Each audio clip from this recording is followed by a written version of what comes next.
அனைவருக்கும் வணக்கம். சற்றம் கிடைத்த முக்கிய அறிவிப்பின்படி தமிழகத்தில் நாளை நாட்கள் நவம்பர் மாதம் 6ஆம் தேதி பல்வேறு மாவட்டங்களுக்கு கனமழை எச்சரிக்கை கொடுக்கப்பட்டனர். குறிப்பாக எந்த மாவட்டங்கள் கனமழை பெய்யக்கூடும் என முக்கியமான அறிவிப்புகள் இளமை இப்போ நம்ம பிரீஃபாக பார்க்கலாம். மறக்காம ஸ்கிப் பண்ணாம பாருங்க.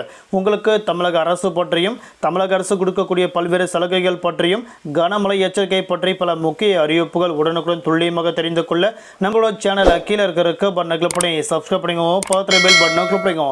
இந்த வீடியோ உங்களுக்கு பிடிச்சிருந்தா லைக் பண்ணுங்க. இப்போ வாங்க வீடியோக்குள் போகலாம். வட தமிழகம் மற்றும் அதனையொட்டிய பகுதியில் ஒரு வளிமண்டல மேலடுக்கு சுழற்சி நிலவி வருவதால் தமிழகத்தில் வடகிழக்கு பருவமழை தீவிரமாக உள்ள நிலையில் பல்வேறு மாவட்டங்களுக்கு கனமழை எச்சரிக்கை கொடுக்கப்பட்டனர். குறிப்பாக நவம்பர் மாதம் 6ஆம் தேதி 10க்கும் மேற்பட்ட மாவட்டங்கள் இடி மின்னக்கூடிய கனமழை பெய்யக்கூடும் அறிவிக்கப்பட்டனர். அதன்படி தமிழ்நாடு, புதுவை, காரைக்கால் பகுதியில் நாளை நாட்கள் அநேக இடங்கள் இடிடக்கூடிய கனமழையும் குறிப்பிட்ட பகுதிகளுக்கு மட்டும் மிதமான மழை பெய்யக்கூடும் அறிவிக்கப்பட்டனர். அதன்படி நீலகிரி, கோயம்புத்தூர், திருப்பூர், ஈரோடு, கிருஷ்ணகிரி, திருப்பத்தூர், தர்மபுரி, சேலம், நாமக்கல், கரூர், தேனி, திண்டுக்கல் ஆகிய மாவட்டங்கள் நாளை நாட்கள் கன முதல் மிக கனமழை பெய்யக்கூடும் அறிவிக்கப்பட்டனர்.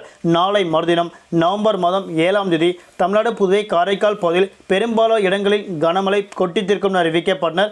அதன்படி நீலகிரி, கோயம்புத்தூர், ஈரோடு, திருப்பூர், கிருஷ்ணகிரி, திருப்பத்தூர், தர்மபுரி, சேலம், நாமக்கல், கரூர், தேனி, திண்டுக்கல், மதுரை, விருதுநகர், சிவகங்கை, ராமநாதபுரம், தூத்துக்குடி, புதுக்கோட்டை உள்ளிட்ட மாவட்டங்கள் நாளை மறுதினம் கன முதல் மிக கனமழை கொட்டித்திருக்கும் அறிவிக்கப்பட்டனர். அதன்படி தமிழகத்தில் நாளை மறுதினம் நவம்பர் மாதம் 8ஆம் தேதி தமிழ்நாடு, புதுவை, காரைக்கால் பகுதியில் அநேக இடங்கள் மிதமான மழை பெய்யக்கூடும் அறிவிக்கப்பட்டனர். அதன்படி நீலகிரி, கோயம்புத்தூர், ஈரோடு, திருப்பூர் ஆகிய 4 மாவட்டங்கள் தமிழகத்தில் மழையின் தாக்கம் நீடிக்கும் என அறிவிக்கப்பட்டனர்.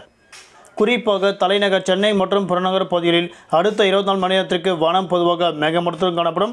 நகரின் ஒரு சில பகுதிகள் லேசர் முதல் மிதமான மழையும் அவ்வப்போது இடிடக்கூடிய கனமழை பெய்யக்கூடும். அதிகபட்ச வெப்பநிலையாக 32 முதல் குறைந்தபட்ச வெப்பநிலையாக 26 டிகிரி செல்சியஸ் வரை இருக்கக்கூடும் அறிவிக்கப்பட்டனர். நாளை நாட்கள் மீனவர்களுக்கான எச்சரிக்கை. கேரளா மற்றும் தெற்கு கர்நாடகா மற்றும் லட்சத்தீவு பகுதியில் சூறாவளி காற்று மணிக்கு 40 முதல் 45 கிலோமீட்டர் வேகத்தில் இடையிடையே 51 கிலோமீட்டர் வேகத்தில் வீசக்கூடும்.